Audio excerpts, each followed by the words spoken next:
Welcome friends to my unboxing review of this laptop. I just have it pulled up on this HP laptop, and the reason I'm making this video is I bought this used on eBay for a total of $315. So it's $289 plus tax, free shipping. It was shipped locally.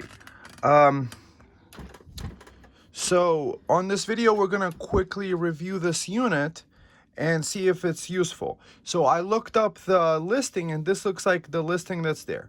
Right now, you could buy it on Walmart.com for $754. So I guess buying it for $315 is a better deal. So why did I buy this computer? Is because it has the probably the most power efficient processor that nobody's really talking about, the 7730U. The 7730U is a 15-watt TDP processor. So what the thing, you see, this HP laptop has the 8640 HS, so it has a 6-core 12-thread processor, but the actual thing is made of aluminum. So when they make a listing like this, they do kind of like copy what a MacBook would look like via the coloring, but the whole entire thing is plastic. So that's the first thing to note. So what we're trying to find out is that whether this thing can run off USB-C. So this is the listing. So it's a 15.6 inch. I don't think it's a touchscreen laptop. It's a non-touch screen. So already that gives it kind of like a minus. It probably has positives in other directions. So that's what it looks like on the listing. You're probably watching this video because you might be interested in getting a similar laptop, and you're wondering if it is worthwhile to get. So if you're looking to get a touchscreen laptop, this is not for you. But if you're looking to do maybe Monero crypto mining, or if you want a laptop with a full-size keyboard, if you're used to having a pad and using that, then it might be for you. So let's get to the unboxing right away. So we're wondering who this could be for. This is the brick that it comes with. It says it's 19.5 volts, 45 watts. The actual brick, the power connector, it looks like I ordered actually for the HP laptop. No, sorry, for my Dell laptop. An adapter. And if you're looking it up, I'm going to tell you which one to get a replacement. So it's a 4.5 millimeter by, so it's a 4.5 by 3 millimeter Dell adapter that you could use with it. So this is what it looks like. Or, let's see.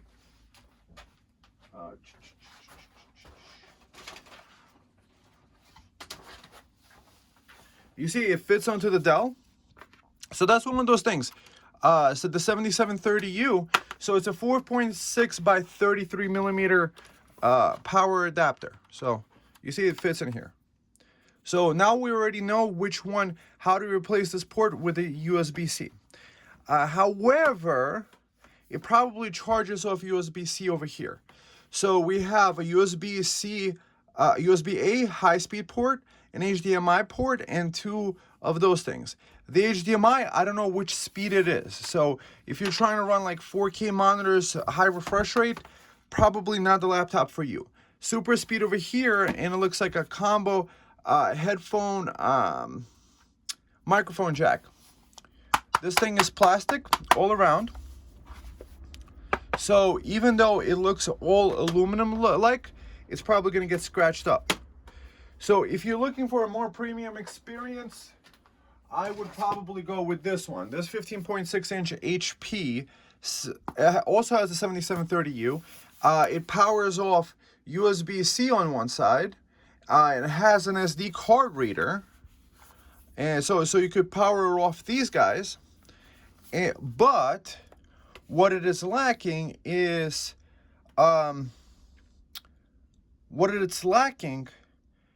maybe this, in case you need that. And this has kind of like a nice screen, touch screen and stuff like that. And you could also use the HP pen with it. You see? So let's see, paint. So we don't really care about this because this one doesn't have a touch screen, but you see, I could actually draw something with this, or with my finger. So the more premium experience would be this guy. Notice the difference. This one says Bang & Olufsen. So this is the more expensive 7730 U laptop that you could get.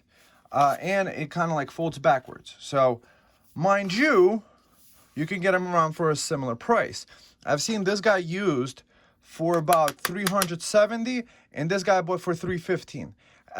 Technically, they're similar price. So if you're looking in the $300, $400 range, this one is probably the better bet to get in case you want that touch screen and the other experience, and if you want actual aluminum, because this is plastic. So let's see. Keyboard flex is okay. See, on this one, there's almost no keyboard flex. Let's see. Next, it says here that it's a 19.5 volt. 19.5 volts. On the back, at least, that's what it says. 19.5 volts. 19.5 volts DC times 2.31 amps. So basically, that's why you have a 45 watt brick. So what we're going to do is we're going to test with the original power brick, A, how much power it takes, and B, if it's actually a 19.5. Chances are this is actually a 20 volt power brick, and we're going to find that out. Why is that important? Well, if you want to use an adapter like this that takes power delivery and converts it to the adapter that we can use for the laptop, it is probably 20 volts. Let's see. So usually the center is the plus, and then the minus is on the outside. So 19.79. So it looks like 20 volts is more than okay, and probably will work via USB-C. So let's just first turn it on, just to make sure this guy turns on. All right, so I do like having that thing on the right side. I do like that it has a little happy face thing. Now let's just do the power button. AC is on. And we should have it powered on. Okay. First time powering it on. I'm first powering it on. This is I bought it, apparently it's, I think, a pawn shop in New York somewhere. This is a little sticker that it came with. I'm kind of like unboxing on a video with you guys.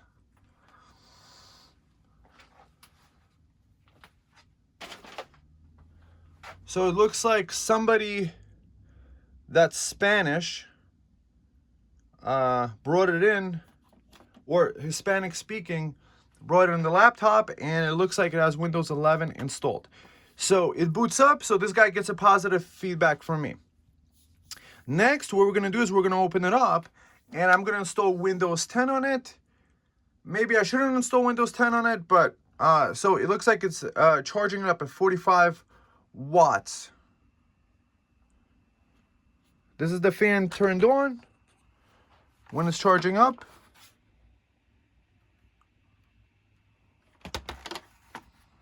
The design is pretty good with the power button on the right side.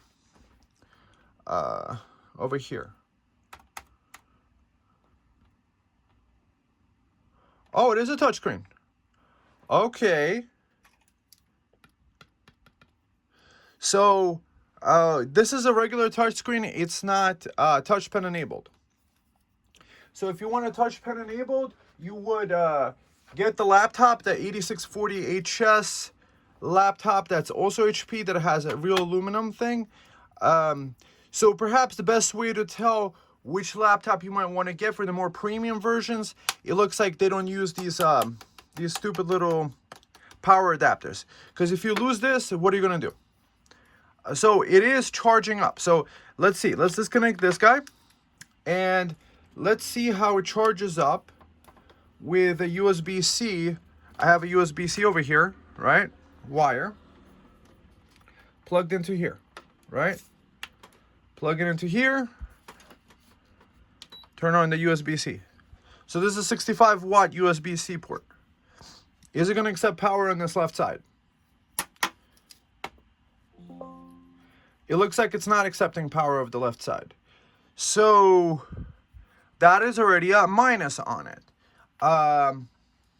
So it looks like it's a give and take on all the different laptops.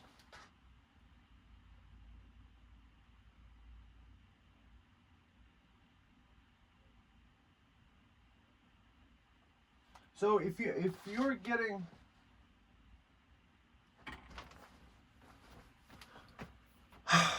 okay, so for this guy you would need this adapter. So if you plug this adapter into over here, so chances are you might lose this power brick, or you just like carrying out the USB-C, and just carrying around the little tiny adapter like this is kind of cool. So if you want the better experience, you would just get that. You see, like, it's working. 14, it's getting 14 watts.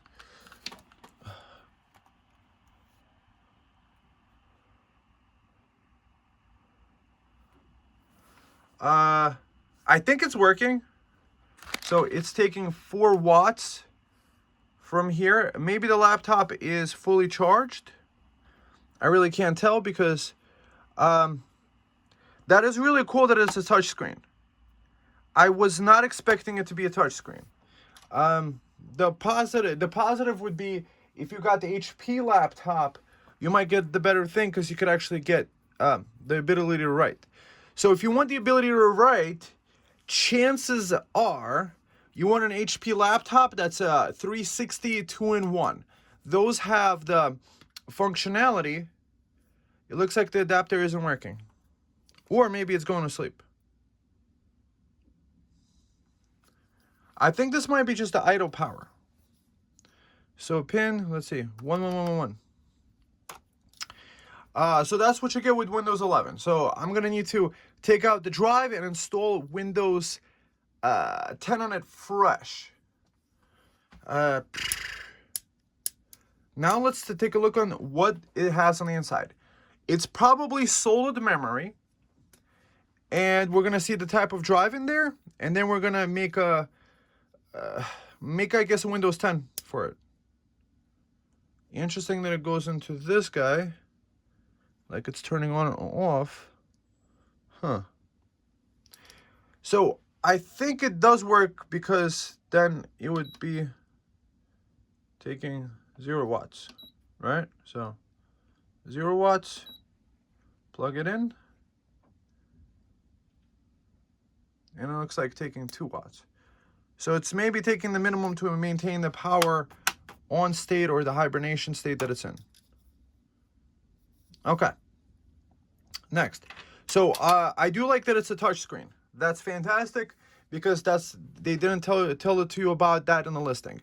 I find the touch screen, most of the time you use your finger.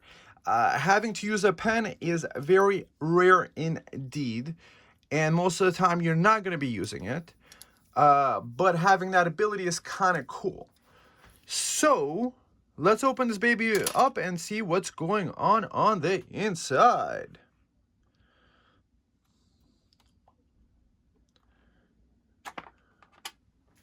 Boom, boom, boom, boom, boom, boom.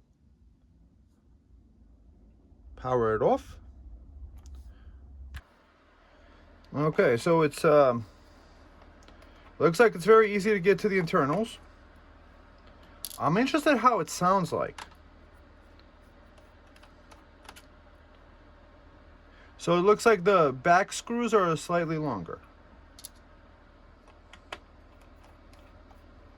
I do like that it has 4 screws literally, but I think it was more of not for convenience sake. It was designed so they could save some money, because you probably need to pay people money to screw these things in, or a robot at least.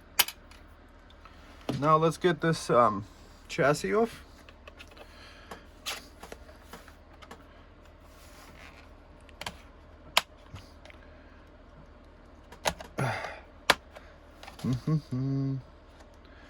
After a while, you kind of get used to the little snapping thing. So pretty much all electronics, it has little clips on the inside, and you try to use plastic things like a guitar pick in order to get it right open.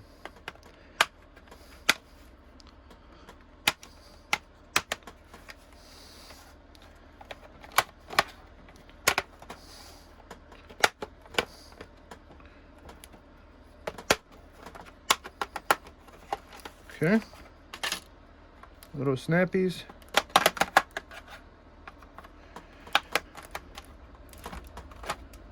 Am I missing a screw here? No, I think it's a clip. And I think over here towards the center there's some sort of clippy boys.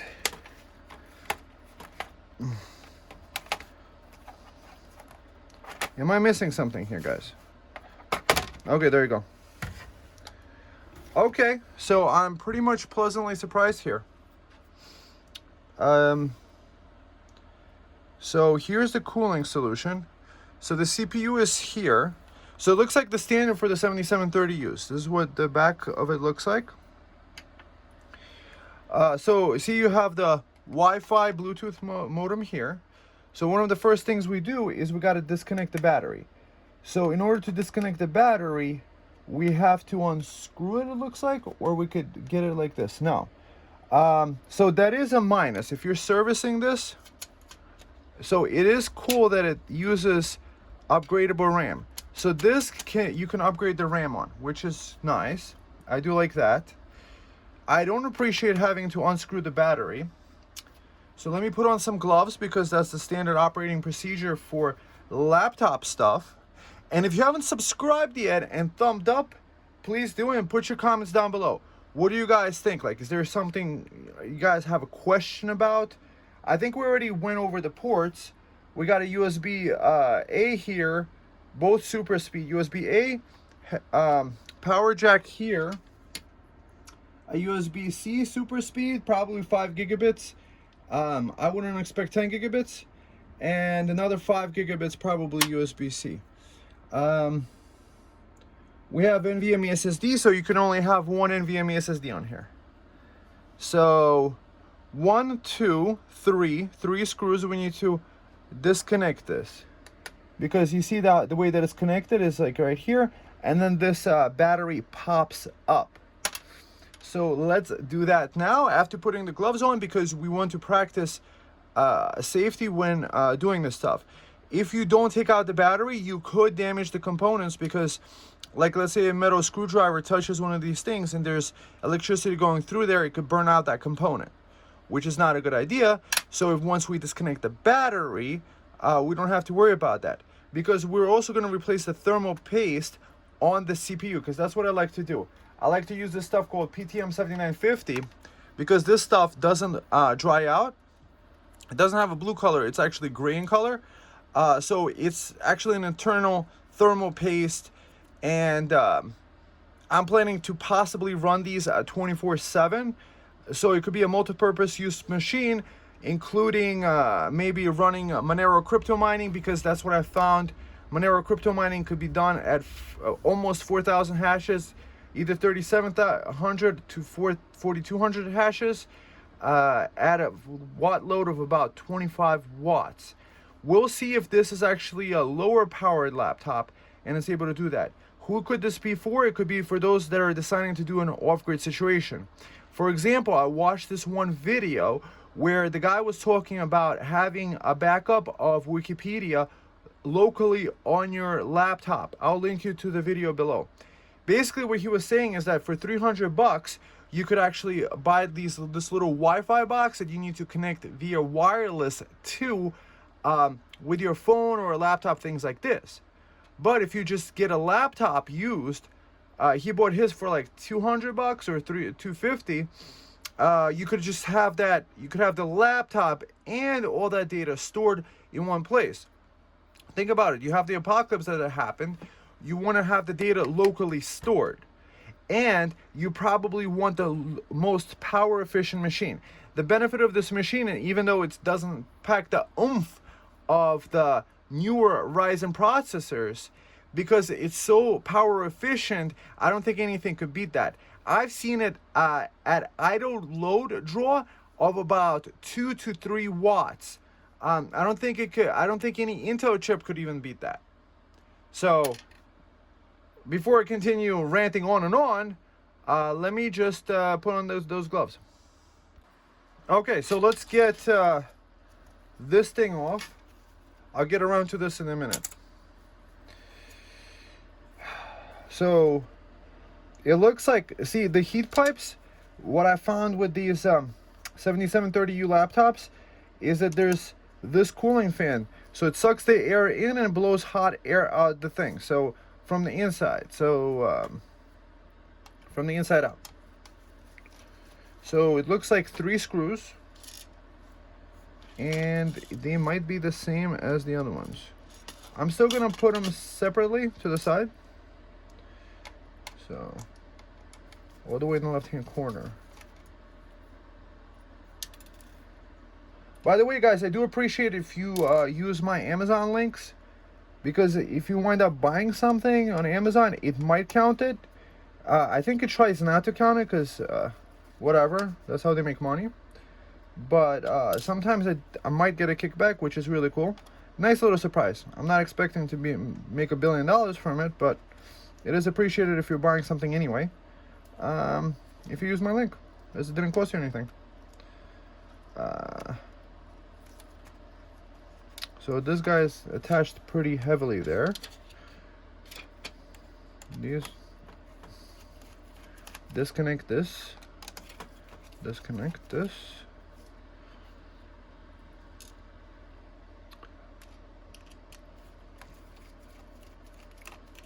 Okay.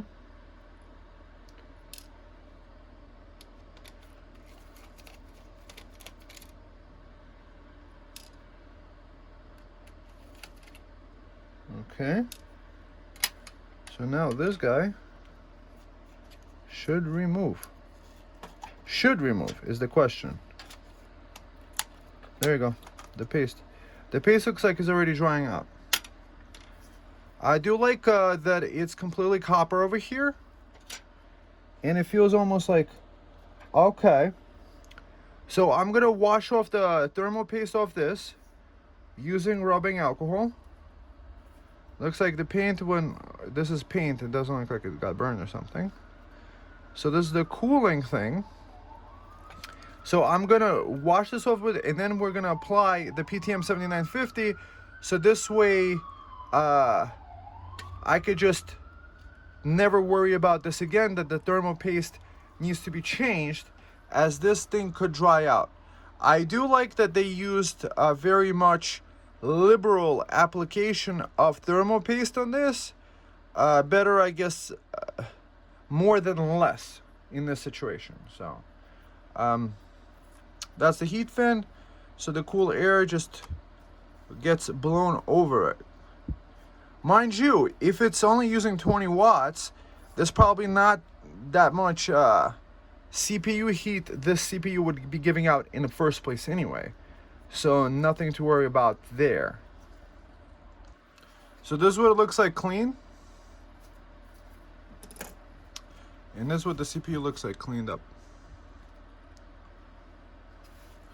So it looks like there's this plastic film or something on top around here. Perhaps the idea is to isolate the electrical conductors, because if you have electrical stuff like touching some conductor, that could be, you know, it's possible to short something out maybe. So that's what it looks like. Give you a nice up close. So this is the Wi-Fi chip, Bluetooth and Wi-Fi in one. And it is a Realtek. Realtek RTL, blah, blah, blah, in case you're looking for the thing. This one, it looks like DDR4 3200 megahertz. Most likely, because that's what they've all been so far for me. This fan assembly didn't need to get removed, actually. I could have probably left that on.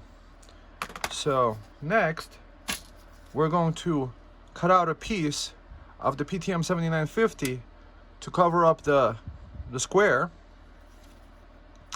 attach it, and I'm going to show you exactly how. Okay, so there's probably a million ways to skin a cat, which we don't do on this channel, but we do. So I just make an approximate square. Looks like it's up to here, and it looks like it's up to here. I could probably just put a big piece across there, a liberal amount, because you see this long piece over here, it looks like it would be fine. If it just feels like a waste of the paste. At the same time, I probably could cover the entire thing.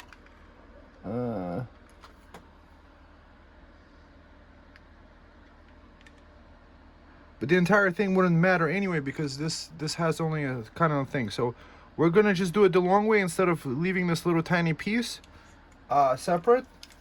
We're just gonna cut that off completely. Okay.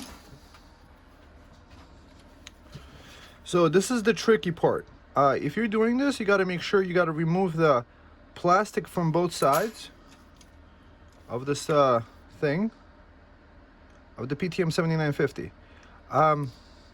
I've done this many times, so I probably think that I told you beforehand, but PTM7950 is a thermal paste that doesn't need to get replaced. It's made for industry originally, for devices that are going to be on for years and decades. And this is what it looks like.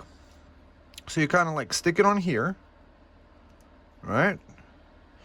And I made the square a little bit bigger because when you're peeling off the corner, what happens is it sometimes like kind of like breaks on you a little bit. So I'm gonna lift it up a little bit. But most important, if you just feel this part, is that it does kind of, the processor die does lift up a little bit. Okay, so the technique that I've figured out thus far is perhaps maybe use like a thing like this. Oh, you see like that?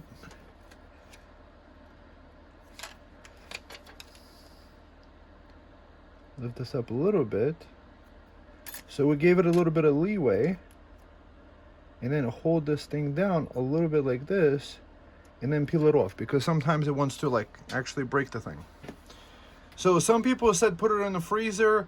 I've done that, didn't make a difference. This thing was on the table for like hours.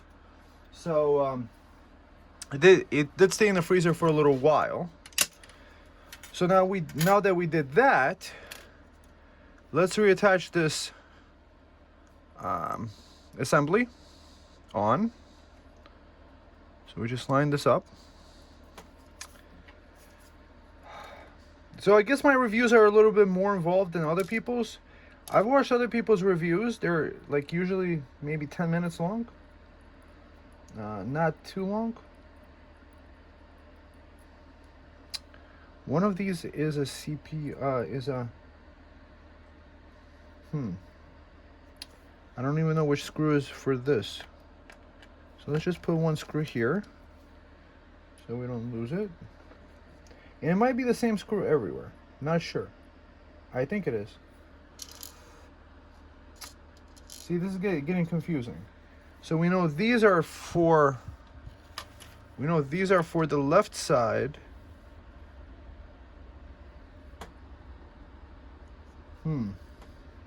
So it looks like the shorter screws are for this part. I'm just going to use the shorter ones. And oh, this screw was not supposed to go here. Okay. I'm going to put it here. So I do even pressure across, because you don't want to tighten it all the way down, and it might like crack the CPU die. So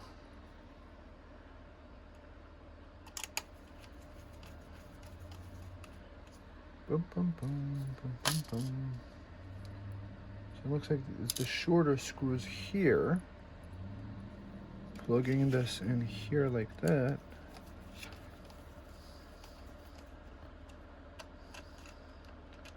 So now I'm tightening it up all the way.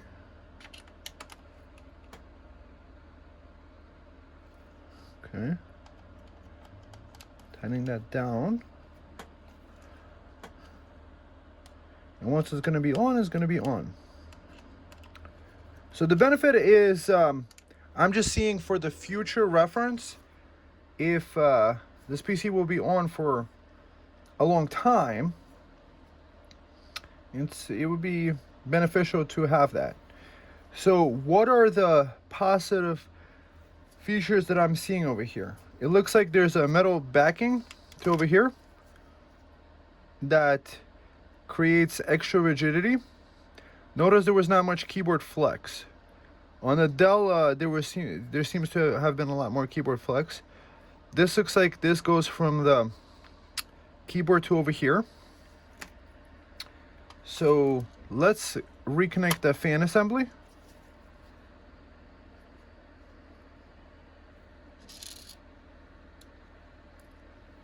And it looks like these screws over here are for the battery. If my memory serves me correct. Put this on here.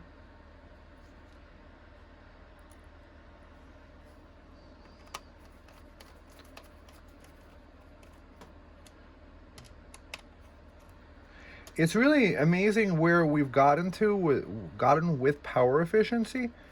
A 2-3 watt server at idle that's pretty nice. Probably almost as nice as you can get it.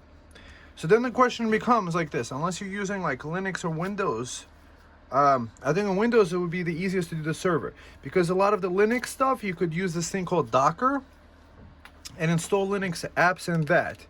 So that makes it easy to install and uninstall them. I'm still figuring it out. There's a way inside Docker to map like a specific location on a drive that you can have the app access, so that you could access it through Windows. Because that's the idea, is that you want to be able to access the stuff in Windows too. So now I'm putting the drive back. I put the battery back in. That's one of those things not to forget, is to put the battery back in.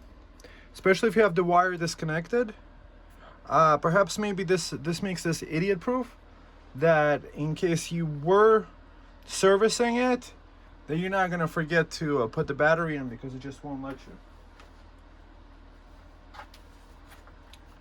So we just put this thing on, get the plastic on. It's very interesting working with these different computers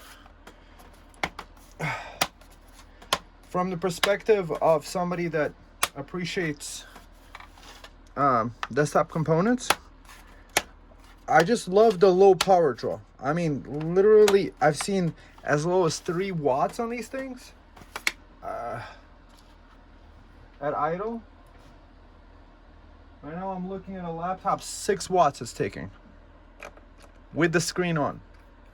So the screen is taking like 3 watts and it's idling at like 3 watts for a 7730U. That's with the Lenovo. Watch the review below. It's an hour and a half. If you're not trying to watch long ones, I mean, try to find somebody else that doesn't go as in depth into the thing. But personally, for me, I like getting into the nitty gritty of the computer. What kind of a RAM does it have? Is it soldered RAM? Because that stuff is not listed in the listing. Like, is it plastic like this? So let's see. Moment of truth. We're going to use the original power adapter. Right? Connect that to over here. And power on. And power on. There you go.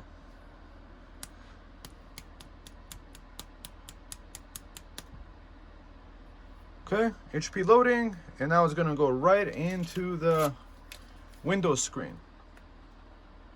How about now? Maybe now? Okay. Hopefully I don't have to do anything. Check CMOS invalid. Enter restart CMOS reset.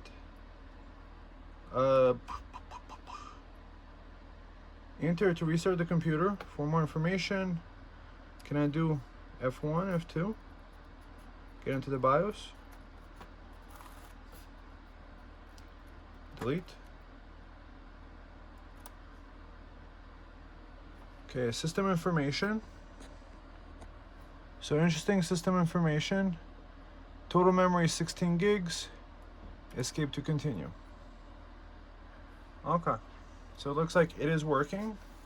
It looks like Windows 10 is booting up for the first time. Welcome, Farmer John. Welcome to your farm.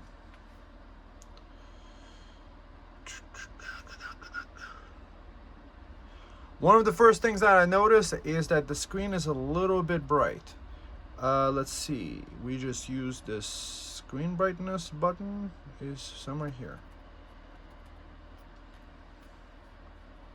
Okay. Interesting that it. Oh, that's not the correct one. Turn this power off.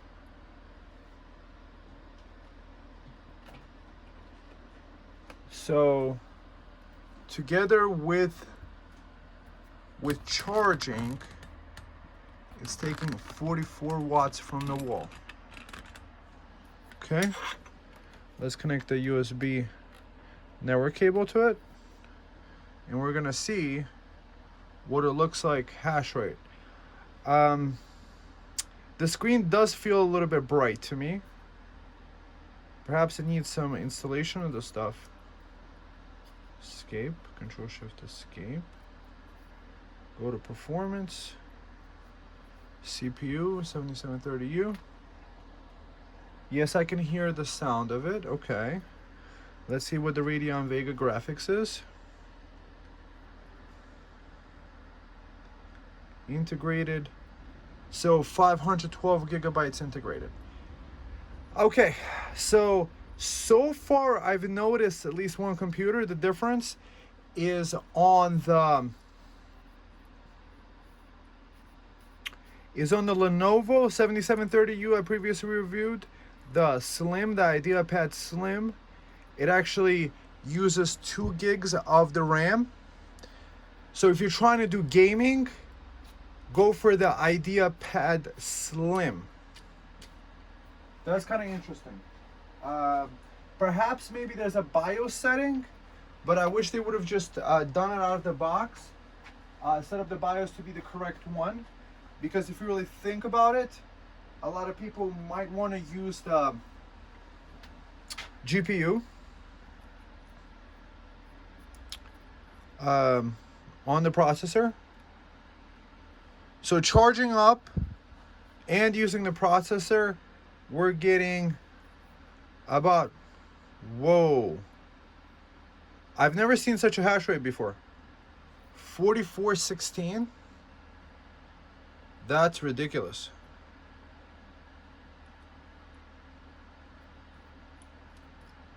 This is probably about 5% more than I've seen on the other ones. On the IdeaPad Slim, and interesting.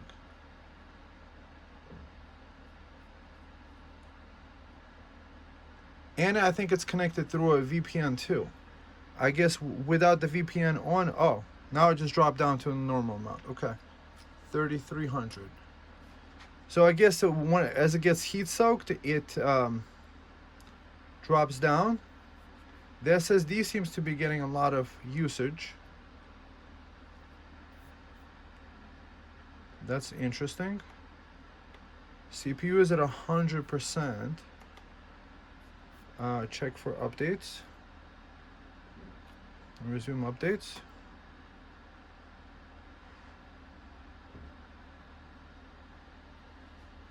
That's interesting. 3303.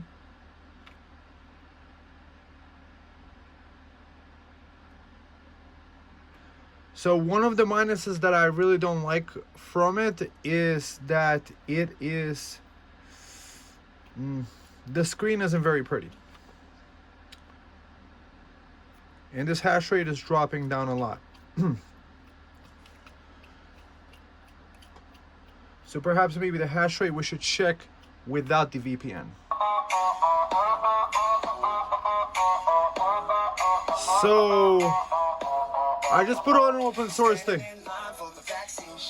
Hope I get mine, cause believe it or not, I think I might die unless I take what they got. My brain's too fried, so I give it no thought, cause the FDA said it's safe for me. The drug companies claim that it's made for me. I would say I do like how loud this is. It's not too late for me. Wow. Now it's my turn to be injected. They say it's gonna hurt, but I'll be protected. When they give okay. I do as I'm directed. I'm not the kind. So that's kind of interesting. Okay. Globe, Earth, John, Thor.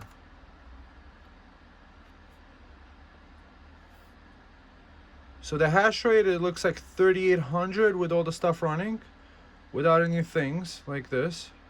So this usually has some sort of something in the beginning. Years, I thought that I had a problem with this.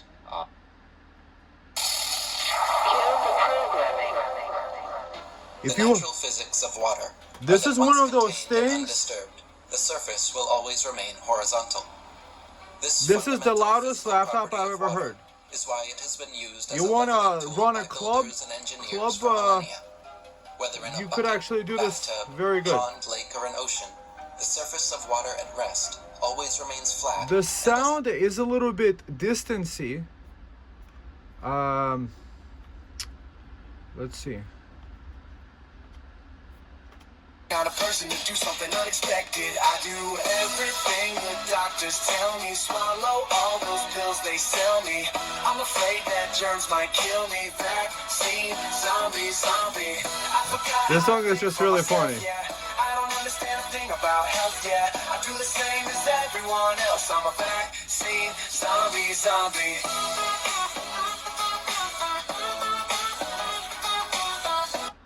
So I think this PC is good for listening to podcasts. That's definitely good regarding that. Hour until fully charged. Its charging looks like at a maximum 45 watts. So this is the hash rate that we, I guess, see that it's doing, about 3,800 hashes a second. What else so far? Let's do a quick crystal disk mark. Let's see, crystal.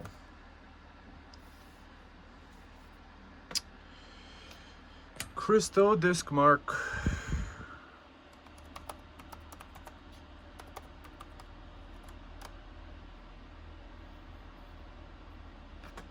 Let's do the disk mark test, and I'll come right back for it. You know what's funny? The camera is actually showing this this video, what you're seeing on the screen, to be better looking than you could actually see. Opening up the camera app, the video quality is not that high. So let's do a video test. So it does 720p, it looks like. When I press and hold the camera, start capturing video, time-lapse quality, 60 hertz. Is there a 30? So it does 720p 30, digital video stabilization, and then we start. So apparently now we're watching the video on the camera. So don't let the camera, because the camera is HDR, fool you. I don't think the quality would be as good, or perhaps maybe it's the really washed out screen that is making this oh, maybe that's also. So of course in the dark it's not going to be as good anyway. Let's see. All right, stop the video. Now we go see if we can watch this video. Wow, okay. We don't have the video for this. Can you believe Windows doesn't have VLC? Oh, wow. You have to update it to the... Can you believe Windows doesn't have the software to play back its own video it captures with its own app? Maybe I guess that's Windows 10. Maybe Windows 11 has the upgrade there. I don't know if it's all upgrades because they seem to be like nickel and diming everything. I'll come back as soon as I install VLC player. So this video player over here, VLC media player, plays everything. So what I am still impressed by is the ability to use a touch screen. So when I'm using my MacBook Pro, I always feel myself like wanting to reach for stuff on the screen, not having to go to the thing. So 1 second.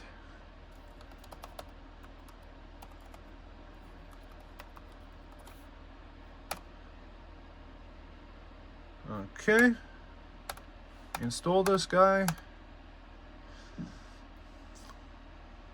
So that's one of those things that I find myself reaching for the screen. And we'll see, maybe it will play now. So we know the camera isn't the highest quality. Then the next question becomes, how good is the quality of the actual recording? At the same time, we're watching it on a really crappy screen. So out of all the laptops I reviewed, I think this is the crappiest screen.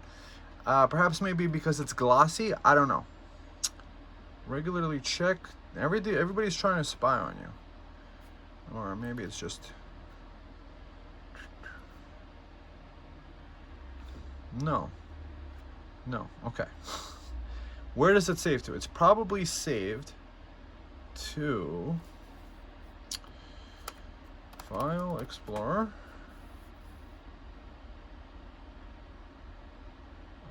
Pin to start. Didn't even pin to start? No, there you go. Videos. Where does it save to? Wow, that's a stupid camera app. Change where videos are saved. Okay. New apps will save here. Windows C drive. Okay. Okay. That is kind of stupid. Where does this stupid thing save it to? So I record this. Now where does it save it to? Where are you saving my video? Okay, so watching a basic Zoom call, I guess this is okay, but nowhere near the quality of something like a MacBook. So if you want video quality on you gotta go with the MacBooks, guys. Power efficiency, obviously the MacBook is gonna have superior power efficiency. So mind you, again, it's super power efficient. At the same time, where is it saving to? No? Something went wrong.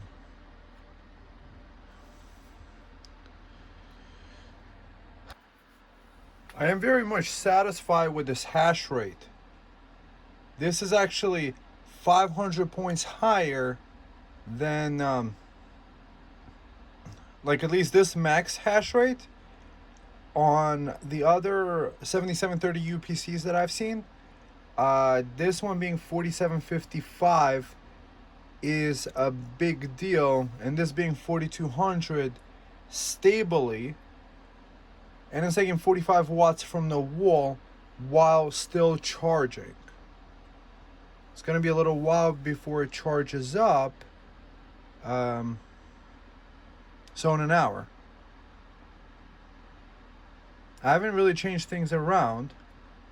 And quickly checking pictures, right? Camera roll. This is the video that we made on the webcam. It's probably loading up a little slow. So apparently now we're watching the video on the camera. So the don't let the camera, because the camera is HDR, fool you. I don't think the quality would be as good, or perhaps maybe it's the really washed out screen that is making this. So what I'm really happy about with the video quality is that not necessarily the video quality in itself, is the actual. Okay, so the sound quality, it sounds really good. So it sounds like this machine has a good microphone. So if you're doing something like a Zoom call or a Zoomcast or whatever, if you're doing a video chat with someone, the quality is decent enough. So no, it's not Apple quality, but the sound sounds good, and it's 720p for a built-in camera. And what's nice about it is that up here is that when the camera is on, so there is a privacy shutter, which is nice, which is not a standard feature on a lot of laptops. So the print screen, does the print screen actually work? Do I have to press function? Perhaps maybe I have to install some additional software for that. So that's kind of cool. And then when you run the camera software and the camera is on, notice there's a light up here, which is really nice. I do like that. And then you could just quickly record yourself. It is running the hash rate in the background while we're recording this video. Performance. So it's staying at 2.73 gigahertz. It's using some of this GPU for the encoding, and that's pretty decent. Let's check out the video quality. It is running the hash rate in the background while we're recording this video. Performance. So it's staying at 2.73 gigahertz. It's using some of this GPU for the encoding. And yeah, so that's really decent. I like that. Delete this stuff.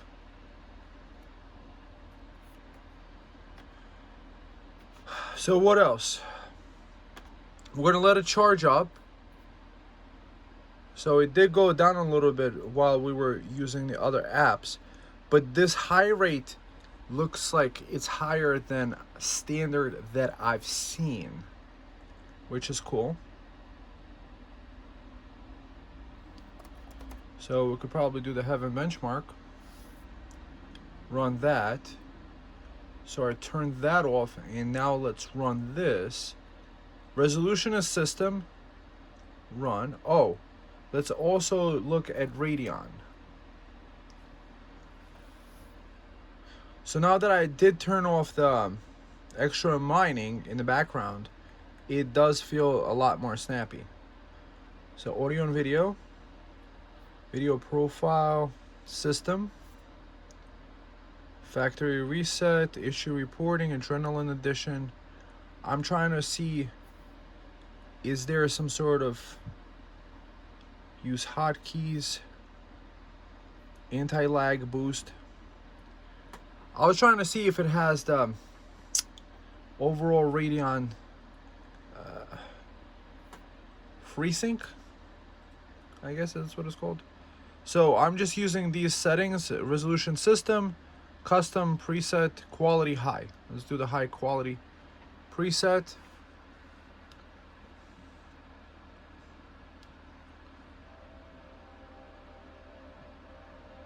Okay.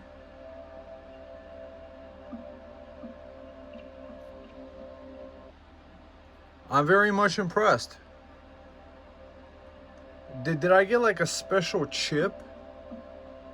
Because this thing in the corner, this FPS, the min FPS on this laptop, it seems fantastic.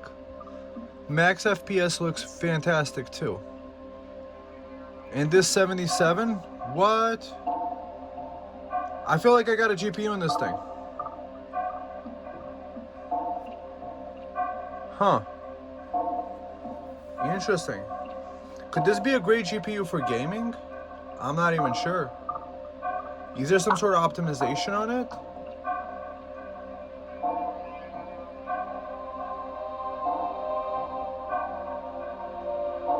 Maybe because it's not high, maybe it's not because it's not ultra settings. And this is right after I powered it off. So I'm actually getting very much impressed with the video quality. So for perhaps if you're doing some video gaming, this might be a good, so we got 44 watts from the wall while charging and playing this video playback.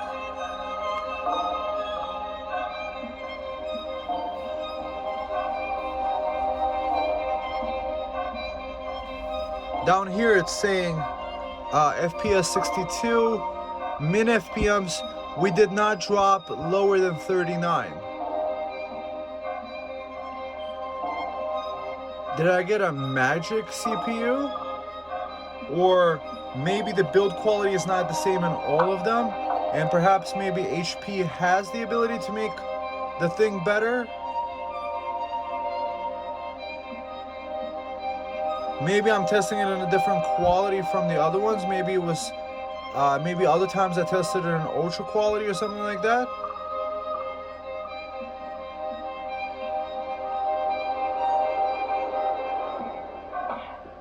Huh. Wow, interesting. Maybe it's doing a higher power level? No, just watching that in the corner, the 63 frames a second, I'm very much impressed. Huh.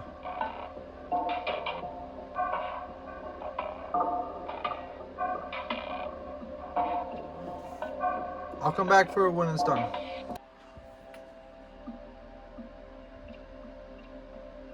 Oh. This is why. 1366 by 768. I don't think it's a full HD screen. That's why it ran so much better. With the minimums like this, 13. You know what? Some people actually game at that resolution to get better frame rates.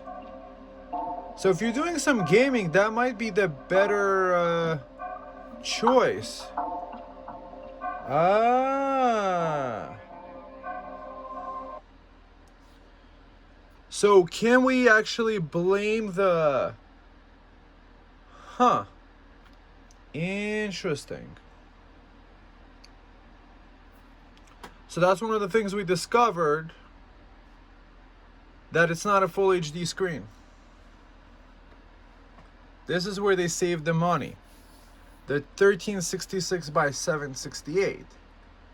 But then having that playback so smooth is really nice. So it's not a full HD screen. No, it's not. It's an HD screen, but not a full HD screen.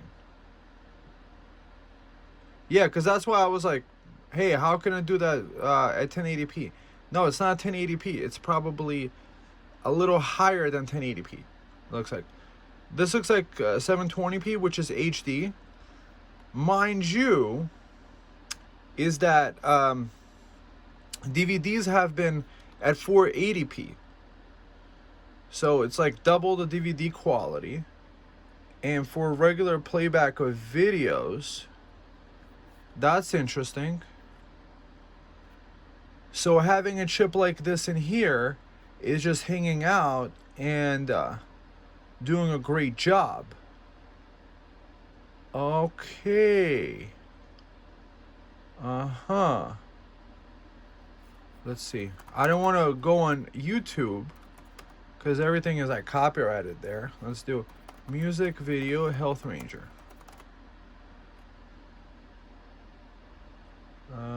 Is there even a music video here? That's not even music videos.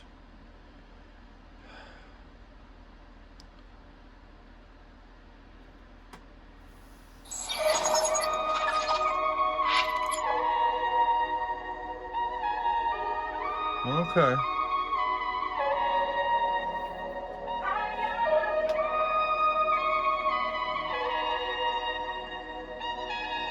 The sound quality is fantastic on this. I wonder if you would recommend locking down schools if you had to do it all over again. Then you're okay. You're not gonna get COVID if you have these vaccinations. First of all, I didn't recommend locking anything down. People do not get sick. I recommended to the president that we shut the country down. Like a truly level playing, missing good, space is gay, Boston bombing falls, flat Joe Biden torpedo. Dr. Fauci always lied, Stevie Wonder is a blind, fake the real, we shall see it down the rabbit hole. Okay, so who is this for? This computer?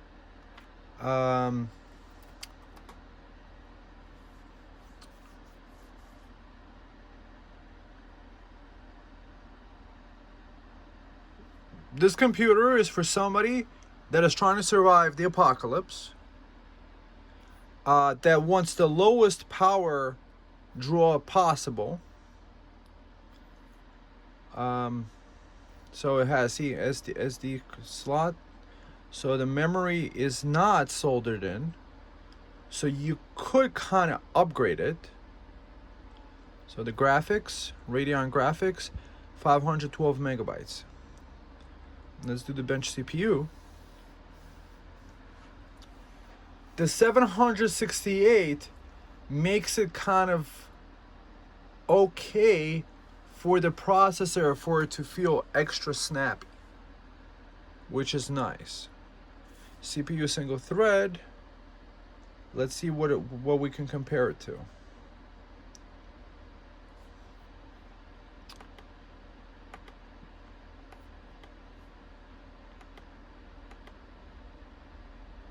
Yeah, we're not trying to compare it to 16-core processors. Let's see, 9600X is not much higher. 3700X. I do have that on my desktop. So the single thread is actually higher in this than the 3700X. The multi-core is slightly higher on the 3700X, but that takes a lot more power.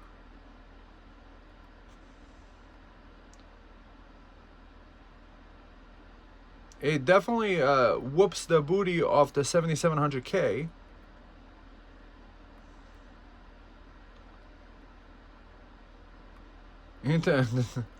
I guess anything could destroy the 7700X.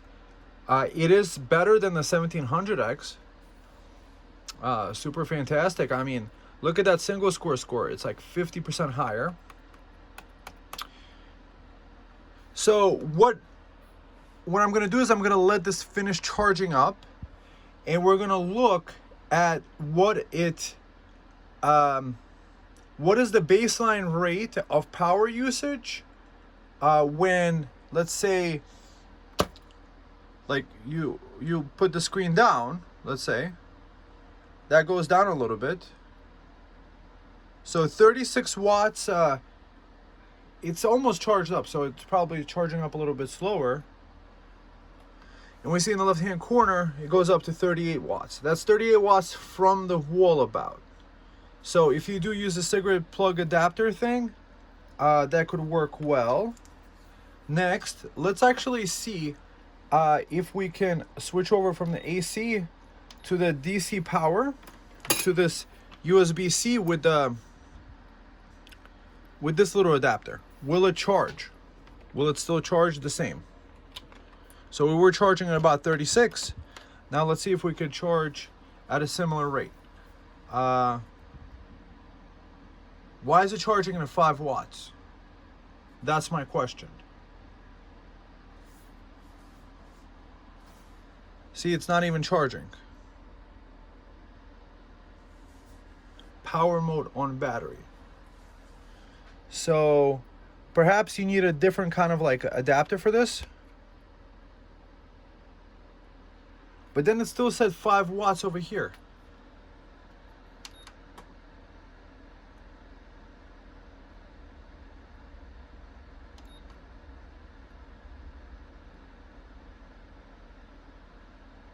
So it looks like this laptop can only be charged from the wall. So if you're trying to survive the apocalypse and stuff, let's see if it charges off the USB-C port on the left-hand corner. I wish everybody would make the reviews. So no, the USB-C port does not support the charging of this. So if you do want to charge it, you have to use an HP adapter. This looks like the same thing as this one, almost. Or pretty much 1-to-1.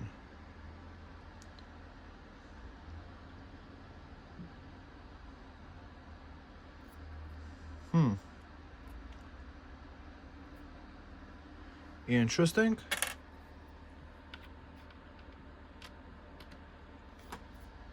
So another minus for it is that you couldn't adapt a USB-C to that charger. So if I lost a charger for this Dell, I could always use this, and I'm not planning to use the regular charger. I could just plug it in and charge this bad boy up. Like you see this Dell on the left hand screen, boom, I connect that and it's going to start charging up. Or it should. Maybe I'm supposed to turn it on first.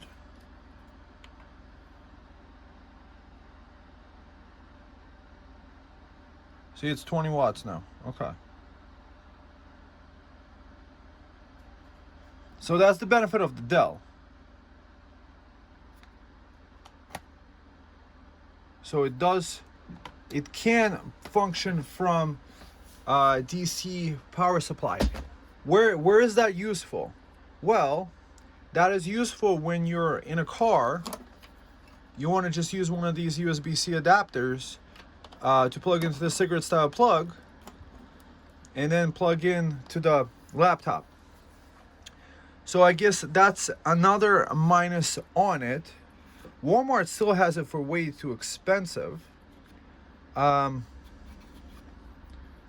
see, what else can we do? CPU ID, we did that benchmark test.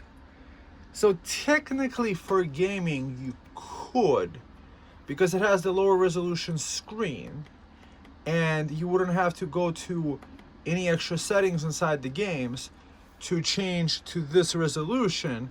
And because it's the lower resolution, I wouldn't say it's a similar performance to a Steam Deck, but it would use the same concept as a Steam Deck, because this is like 30% lesser pixels than you would need at a 1080p. So you would actually get really decent performance out of it gaming at that rate. But if you really think about it, a 512 watt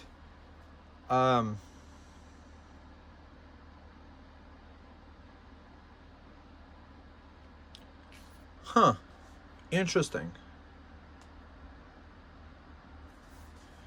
I wonder if we could restart, and I don't know if the function keys are working right off the bat, or if we could do F10 or like spam these keys and see if we could get into F10 is BIOS. Okay, great. Now we're in the BIOS. I wonder if we could increase the security. So TPM device, we could do that. Clear and password, administrator password configuration. Virtualization is 9. Fan always on, disabled. Action keys mode.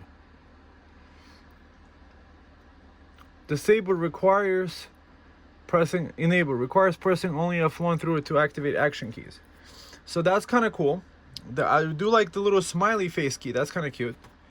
Adaptive battery optimizer. To optimize battery pack longevity, enabled. That's good. Boot. So boot delay, USB boot enabled. Network boot disabled.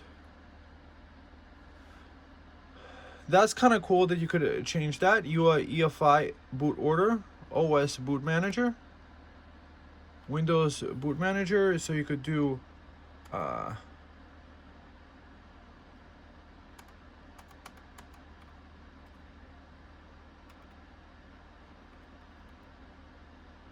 Okay, main system log, device firmware version, security, power on password is available, fan OE adaptive opto virtualization enabled, platform key enrolled, network boot disabled. So this is a cool PC if you want to do kind of like a Linux maybe setup.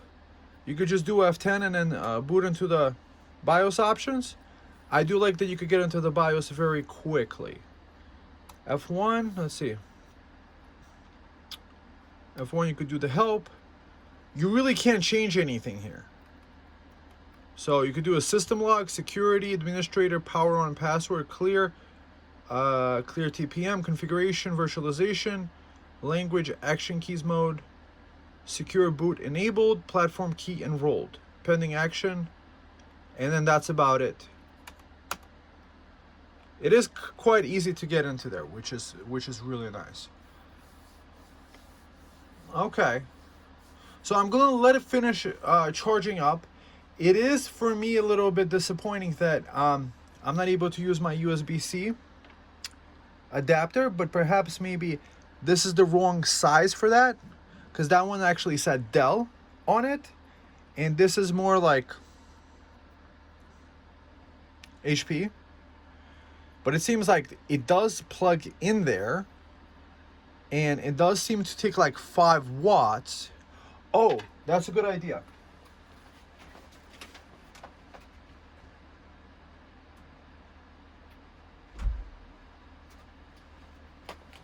I think I've tested it out. It does take, I think, 19 volts out of there.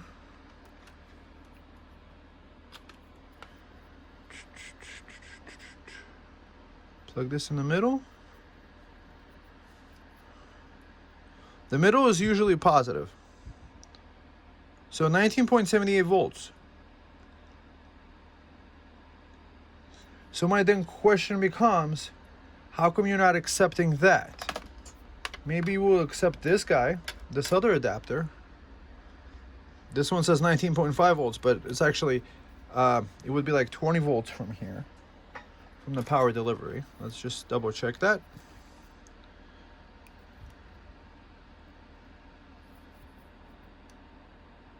$20 on the dot.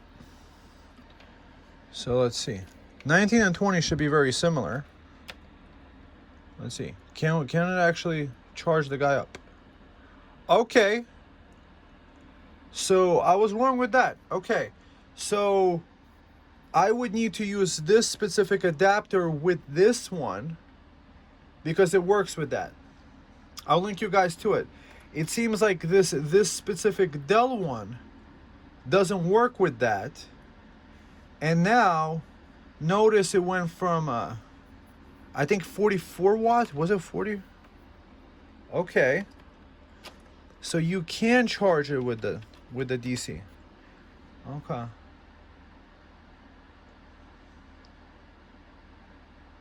Disconnect this guy. See, notice it's actually 10% higher. 10% higher when we're using. Okay. Then we disconnect this, and now we're connecting the car style plug. So I'm glad I had this one on hand too, and I can't comment against it. So technically, if you have any laptop that has 19.5 volts, that's what I've found, is that if it says 19.5 volts, USB-C power delivery should work. Now it's doing 16, now doing 38. Okay. That looks great. Oh, I have it set to 2 minutes off. So let's see, power 91, battery settings. I don't get it.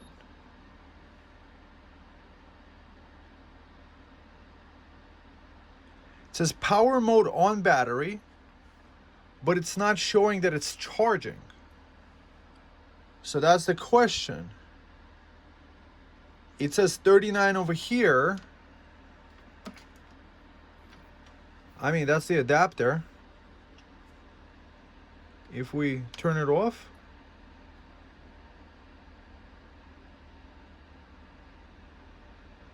okay, then turning it back on does 13%.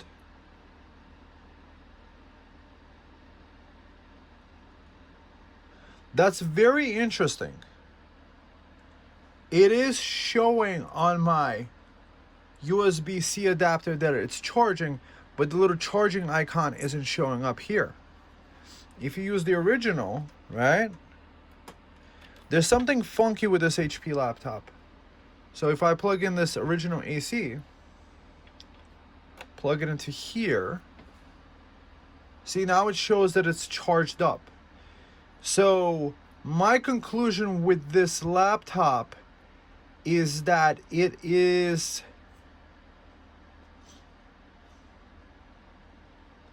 somehow has some sort of feature in this charging brick, which gets kind of warm. I think it has a feature in a charging brick that tells that it's the original adapter, because that's kind of weird. It was charging up, or at least it was showing that it was taking 45 watts. At the same time, it was showing that it wasn't. Huh. That's interesting.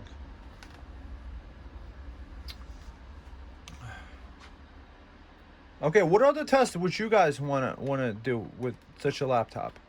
So connect it to there. Bong. See, it jumps up right to 18. And then it's gonna jump up 32.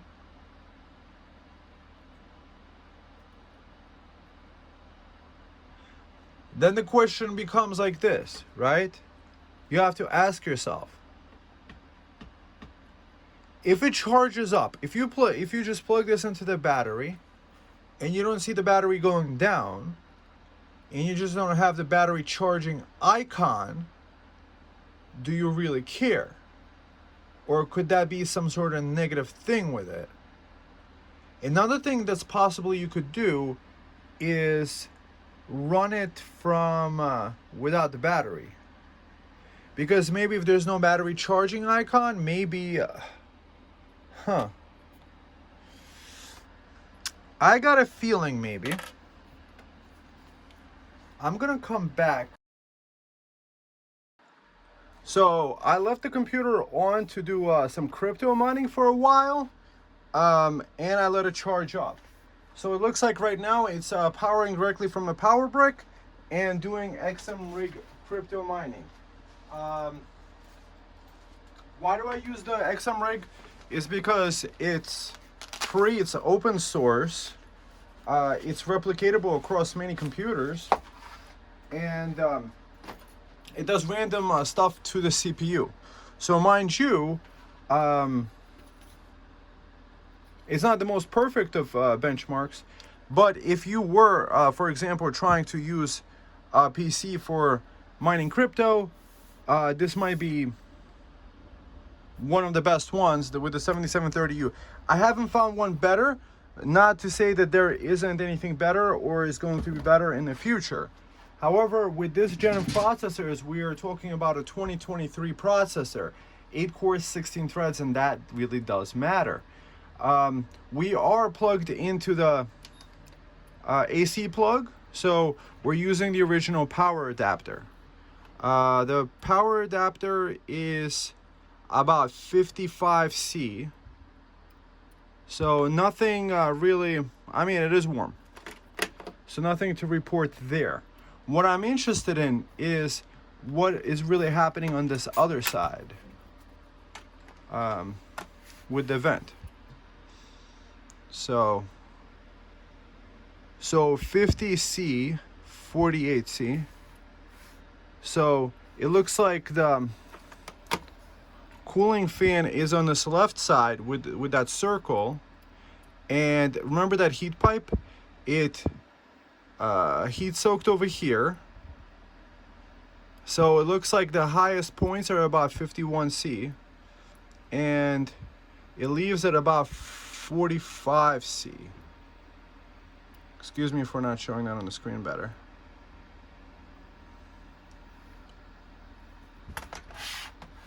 So leaving that onto mine. Okay. Let's see.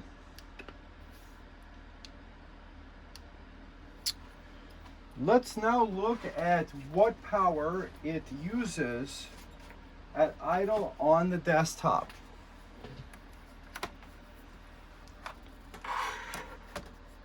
So at idle means we're not doing some random CPU operations.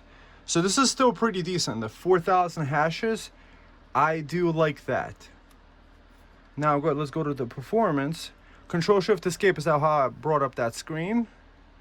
And it did reduce itself to 2.66 gigahertz. It looks like a standard operating procedure for these kinds of things. So it looks like even 26 watts with the screen open with all the stuff running. So now that we turn that off, it drops down to a whole 6 watts. So I do have in power settings, power sleep. See, screen turns off after 2 minutes with the on battery power, and after 5 minutes when plugged in. Right? So it does sleep after 5 minutes. I do have it set up when plugged in to never go to sleep. So technically, you could have this laptop just not do anything. Now it's gonna be like 3 watts less. So just think about the possibility of a server, right? So now I'm going to try to connect remotely to this computer. Remote desktop connection. HP1. Yeah, very okay. So yes, I'm getting on the screen the login thing. So that means it's not asleep or anything. Also, you could tell that it's not asleep because you could just pop open the screen and stuff like that. So guys, please put your comments down below. 4 watts from the wall with the screen off. And even as low as 4 watts, if you have it you could also make the screen lowest possible here. Highest possible screen rating. I don't know if you would run it on as highest possible. Highest is 7 watts. Lower it down. You could make it 6 watts. 6 watts with the screen on. I mean, we're talking about tablet territory here. So you might be wondering why I have bought several of these 7730U processors. I just think they are a very reasonable deal for $300. For example, it all started with a mini PC. I bought a fanless mini PC, the FU02 by Topton. Right, so you're just looking at that. We're talking about 5 watts from the wall, but there is, of course, if you're using a battery pack like this, just to run this inverter is probably 5 to 10 watts an hour. What I'm trying to say is this, is that let's say you wanted to use this as a low power server, you could connect an external hard drive, which takes about 8 watts, one of those Seagate spinning drives, and have this laptop screen off and be able to access across your whole home the computer, what files are being served on it. One of the cool things that I found is there's an application called Nextcloud. Nextcloud allows you to create your own cloud accessible through the internet that is basically your own cloud. As an example, cloud storage does cost, I don't know what, $10 to $12 a month, depending on which company you go with. You know, we have Dropbox, we have OneDrive, we have Google Drive, and things like this. You could technically connect a multi-terabyte SSD.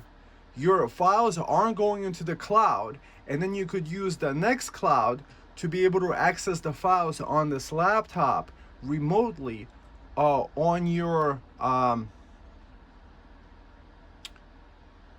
desktop, on your tablet PC, and stuff like that. So being able to remotely access your files is, I think, really awesome. So that's it. You're able to install that using a thing called Docker. So it's kind of platform agnostic, because Docker is kind of like a Linux thing, but Windows has a subsystem for Linux that works perfectly. I also use private internet access activated with a kill switch. So as this computer logs in, it doesn't let any traffic through until it's routed through the VPN. So that does add to the possibility.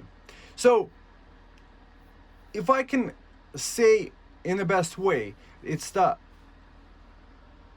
engine under the hood that we're most appreciative of in these different PCs. And it really depends on what you're trying to do with the PC. If you're trying to have low power gaming, maybe this might be an okay PC for that, because out of the box, it's a lower resolution monitor. As an example, if you were using a 1080p monitor, that's a lot harder to run, and you need a better graphics card for that. So with a 1080p monitor, you would have to set the settings in the game to what's called FSR. It's an AMD software called something scaling.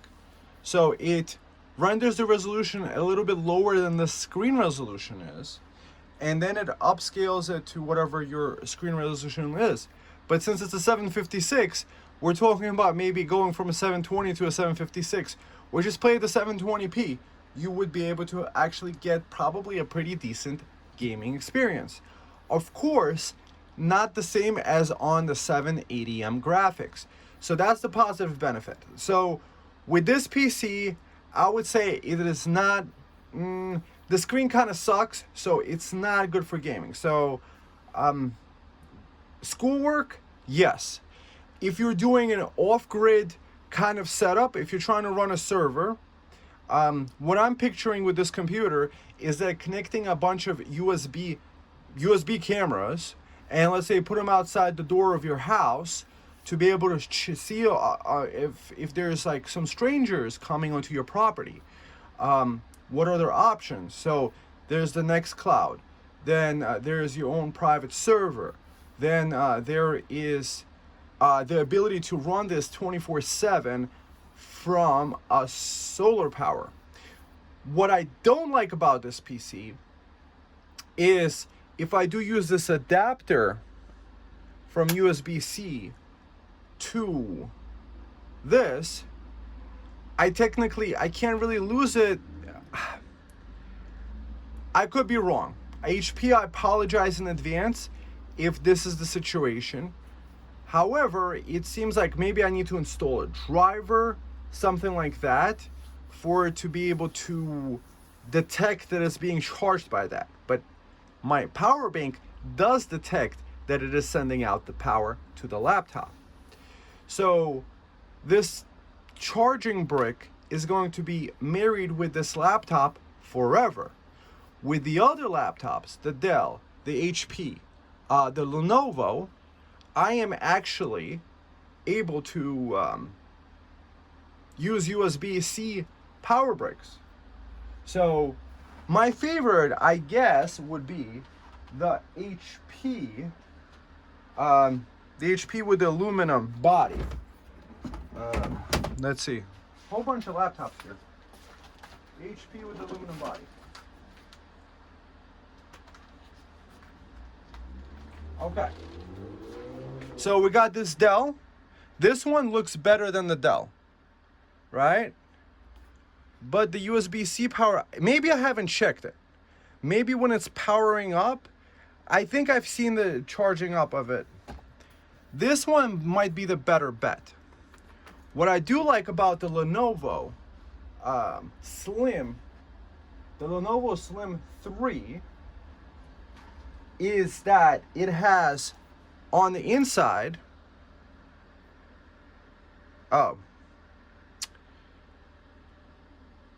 it has right here set up automatically, even though the RAM is soldered. Oh, you can't see that. Okay. See, it has 2 gigs of RAM set up. And it's a 1080p screen. Overall, I do like this setup. But what I do like is the fingerprint reader here. It does also have a backlit keyboard. The blue color is nice. It just looks nicer. You could use the USB-C port to both power it. So you could use a charging brick, or you could use the USB-C port. So this guy, you could charge off the power. And it does have an extra full-sized SD card reader. What's cool about the SD card reader on this one, which I don't think this one has, is with the SD card reader, you could get a 2 terabyte SD card, which is like a memory card for cameras, and you could basically have 2 terabytes of expansion right on there. And if you get Windows 11 or Windows 10 Pro, you could BitLocker it, so if somebody steals the card, they can't read the data of it without the password, which is really cool. So let's see, where did I put that laptop? Okay. Now, this is the premium. This is the premium stuff that we have here. So Dell feels cheaper. So Dell would be on the bottom of the list in build looking quality. This one would be second, like closer to the bottom. But this is nice. The HP. You could use a pen with the HP. It does have the Bang Olufsen thing. It does have the cool little function keys. It's all aluminum. And let's see what kind of power we have here. Would that be over here? GPU. That's interesting. On this one, it has dedicated 512 megabytes. It seems that Lenovo is the only one that goes inside the BIOS and set it up out of the box. I don't know if you guys can see this. Excuse me for that. It's blurring out. 512 megabytes. So that's kind of nice.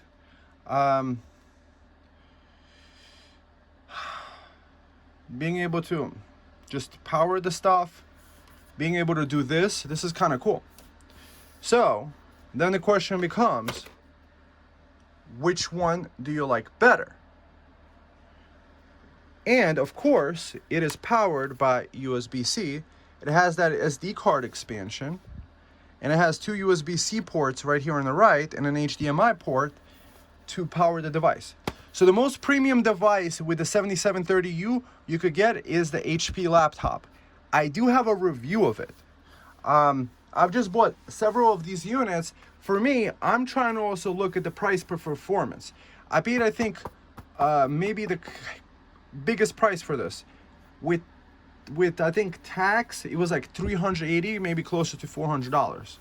And then I wound up breaking it, and then I paid more money for repair. But it was worth it because we're talking about anodized, aluminum. The build quality is phenomenal here.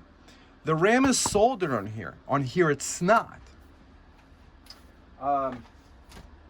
So if I could tell you which laptops to go for, I would go pick between the two, the HP or the Lenovo. The Lenovo feels nice. What I like about the Lenovo is that it feels light.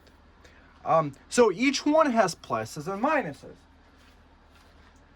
However, we're here because of this, that 5-watt at the desktop. That is phenomenal. Why do I say this? Well, I don't know if you like paying extra money for power bills and you left your computer on and it's kind of nice, like, okay, I'm bored, I want to check Facebook, bang. What is nice about this laptop though is that if you're into listening to podcasts, watching podcasts, stuff like that, where you want a quick little monitor that you're cooking something, you want to just listen to some great podcast, you would just pop this open and listen to that. Maybe I just haven't looked at every laptop. Maybe there's other laptops that are at the desktop at the 5 watts. But for me, already seeing that low power and at the same time with the crypto mining, that's kind of cool. If you go to, for example, Hero Miners, right? Hero Miners. You go to Monero. Dang it. Monero. You see over here, Monero is $321. And I see this as the future of money because eventually Monero might be something people could use to cash in on things. So long story short, this laptop, if you left it powered on 24/7, it would probably use 25 watts, let's say 30 watts. 30 watts times 24 is about 720. I'm adding the extra 5 watts because you don't know what 5 watts for the power bank. So 720 watts in a day, and that's the cost of like, if you have to pay for power, maybe you might lose money, not really sure. But if you had solar panels, this laptop can bring in, I think, between $3 and $5 a month. If you're able to get the 7730U computer for a reasonable price, and then possibly like resell it and just leave it on, you could technically have this guy working for you. And then whenever you want to watch a video, a movie, you could watch it probably not on this computer. I would watch it on HP, or I would watch it on the Lenovo. This one, maybe I would put podcasts on. This is something you could leave on as a server, have like a hard drive you shared on the network, Nextcloud installation, play around with Linux, stuff like that. I think low power usage is very important nowadays. And then I'm thinking about also the long term. I want to eventually have an off-grid property. I don't know if you guys are into the off-grid stuff. I've watched so many videos about it. It looks kind of fun. You get to go hang out in the woods, build stuff. And one of those things is that solar doesn't work every day. So if we're doing 5 watts, or let's say 10 watts over a day, is going to use 240 watts. To bring in 240 watts, you need, 50 watts an hour for 5 hours in a day to power this computer 24/7, which is possible if you have a 1,000-watt installation.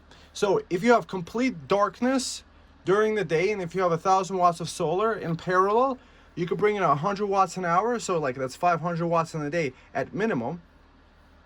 So you could power this laptop and possibly power your Starlink to get the stuff going, and then remotely connect to it and look at the different cameras. Let's say you had connected via USB to it. So that's the potential that I see with it. And that's why you want to have the most power efficient laptop possible. And You don't need all the extra stuff. I mean, it has the Wi-Fi, the Bluetooth, and stuff like that.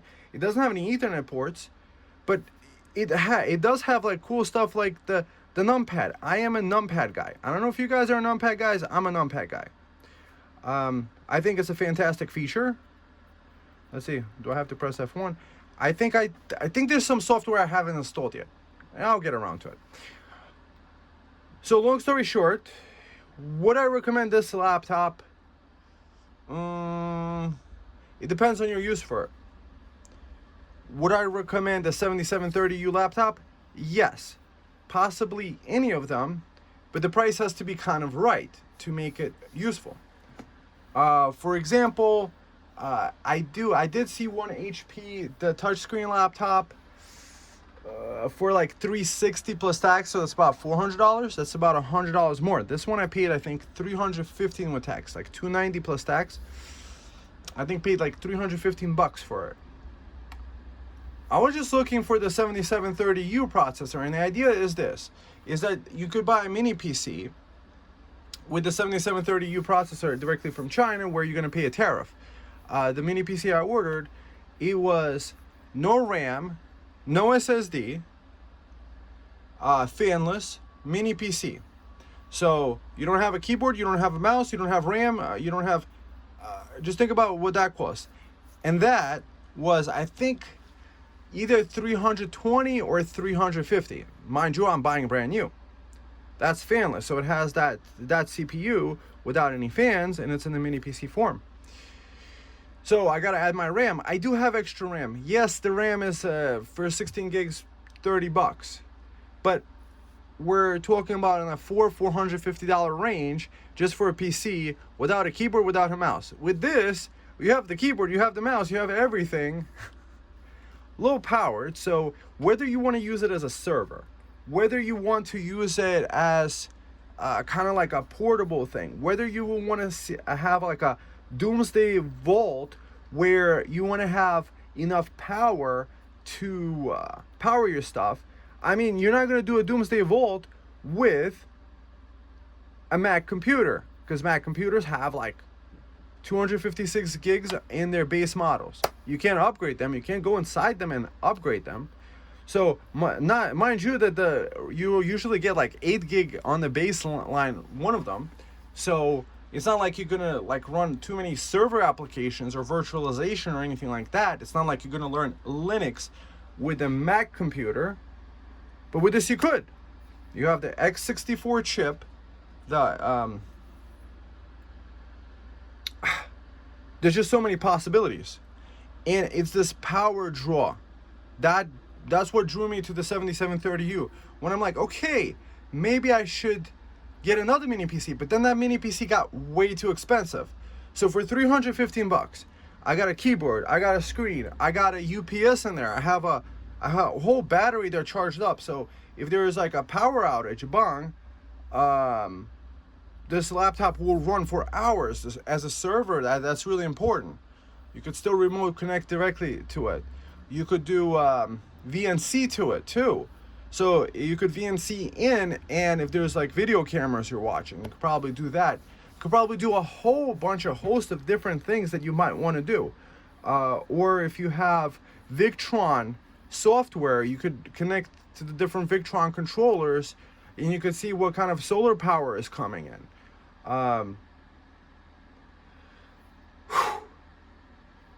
I could probably go on and on and on. Overall, I think the laptop does a lot of... How do you build a perfect laptop? I don't know.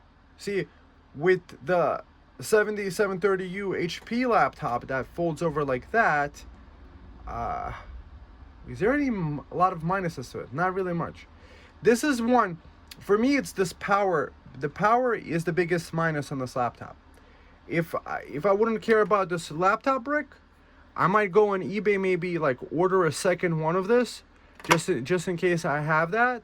But if I lost this and then I had to use this, then this might not come up as plugged in. I don't know. Maybe I have to try a different power adapter. Maybe this little adapter thing, it's made for Dell. So maybe it's the problem with this guy, and I have to get the HP version that might tell the chip internal inside, like, hey, I'm an original HP charging brick, but at the same time, it was still charging. So I don't know how safe it is to charge it off DC. So that's the biggest minus. I would probably get the Dell, all those 3 other laptops I showed you, over this one. But I would say all of them do have the touch screen. Again, this one is the nicest in the sound. It's the same power profile, the same chip under the hood. The build quality is definitely nicer than the Dell 3535. Would I recommend this laptop? Again, depends on what you're doing. If you're trying to game, maybe. Not so much. I would probably, if you're doing the gaming, I would do the 8640 HS HP laptop that we started out with, where I was showing you about this laptop, where we opened up the Walmart screen. I didn't do a power test on that. It might do the low power just like that one. However, for me, it's not just the low power, it's when you're doing the crypto mining. What I found with the 7940 HS, the processors with 35 to 54 watt TDPs, is that when they're doing crypto mining on the Monero, they're doing like 45 to 50 watts. Over a day, that comes out to a lot. And the idea is that eventually you want to be able to make money with your computers. And for me, it was already a fun project. I see investment in computers as an investment into the future. And especially right now is a beautiful time because you could still get Windows 10 directly from Microsoft, get it activated, and then I could always upgrade. I could just plug in the USB stick and install Windows 11 if I wanted to. But it's going to be still updated, like with all the latest virus and updates and stuff, software that you might want for this PC. So yeah, I do recommend it. Maybe not this one.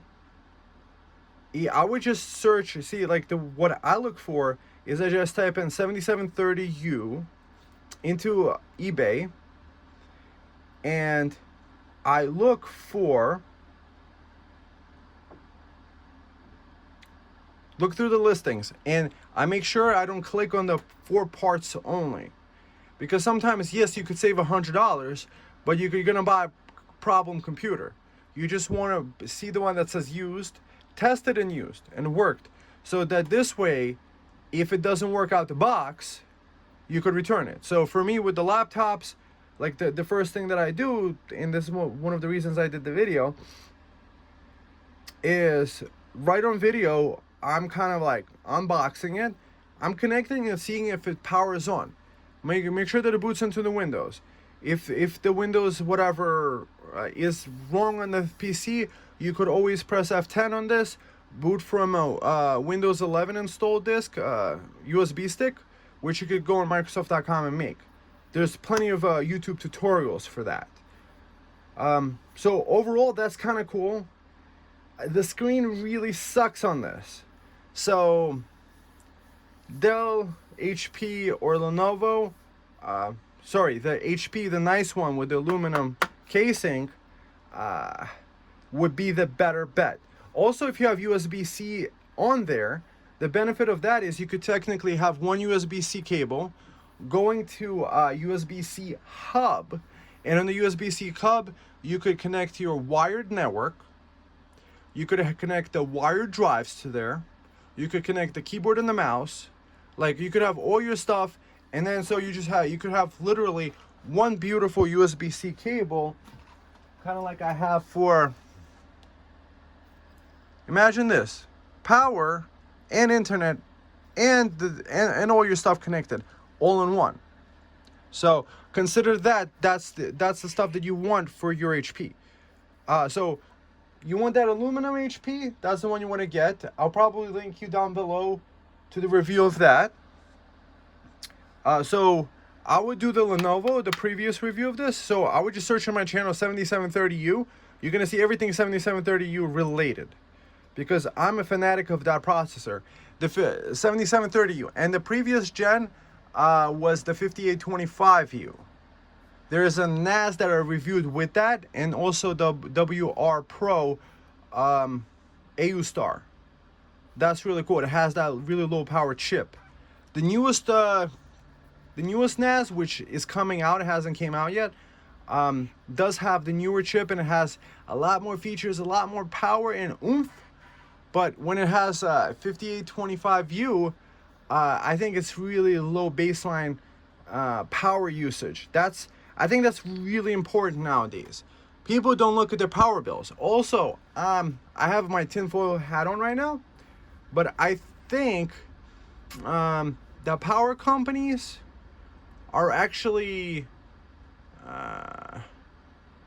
typing into their computer, or I think they're charging us for more electricity than we actually use. Because think about it like this. If you took a power bank, if you connected your fan, and then let's say it uses 20 watts an hour. You can write down 20 watts. You have your fan on all the time. Okay, great. Put a power meter on your fridge. You might find there's electricity that you seem to be not using, but you're being charged for. Call me a tinfoil hat guy, even though I do have laptops like this, but I'm probably being charged for 12 watts right now. If I was plugged into the wall right now, but this is a battery bank. So, yeah, I wish somebody would, kind of like do the research on it, kind of like take a test house, connect power things to the power meters, maybe take like 5 or 10 of these different test houses, like different parts of town, maybe with the same electrical company, and do the power meters everywhere, have like third-party certification, be like, hey, I installed the power meter on every plug, I measured the power levels, reset it so it started on the first day, and it ran for a week, then we did an average for the week of the temperature, and then and then see that, and maybe one for the summer, one for the winter. And yeah, because think about it, we all switched over to LCD bulbs from the incandescents. The incandescents, each bulb used to be like 100 watts. Imagine that, like for the powerful ones, and like the really crappy ones was like 50. So 10 times that. And this one, technically, you could walk around with this laptop and just have enough lighting and watch a video at the same time. I mean, that's fantastic. That's ridiculously fantastic. Where technology has advanced, but it just seems that the power levels keep going up.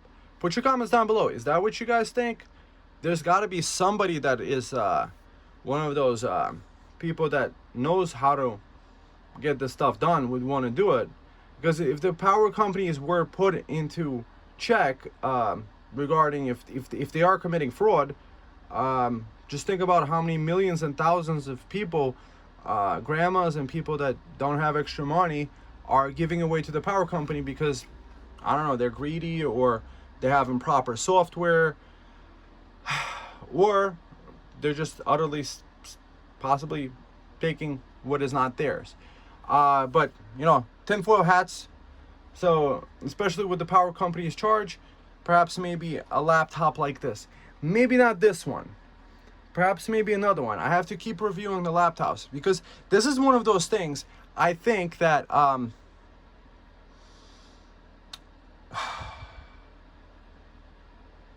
I think other people don't do with their reviews. They just try to make it really quick. They try to make the glitz and the glamour, all the different like vantage point shots, and yeah, they're not really getting into the stuff, and they're not really looking at the power levels. What is taking 23 watts? I'm not even sure. Why is it doing that?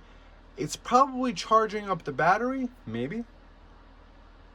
I don't know, that's kind of strange. And now that we opened up the screen, it actually taking less. Oh, maybe that's the HP like optimization for like charging, that it charges up all the things. So maybe this one, I would be comfortable if I pulled out the battery probably. If it doesn't start doing the charging icon when I'm using the adapter, I could possibly pull out the battery and run it without the battery. Like if you have it on a desk somewhere, that's something that you could do. Or you could run it headless. Or if you're in a barn somewhere trying to look something up, that's another option. I mean, that's kind of cool. Like, I just figure in a home, you could have multiples of these PCs to get on the internet. You could have multiple users. If you want to do something more private, just log into the main administrator user instead of just a regular user on the PC. So, okay, friends, I think I've made this video as long as possible. Thumb up, subscribe, use my links. I'll see you in the next one. And if you watched it this long,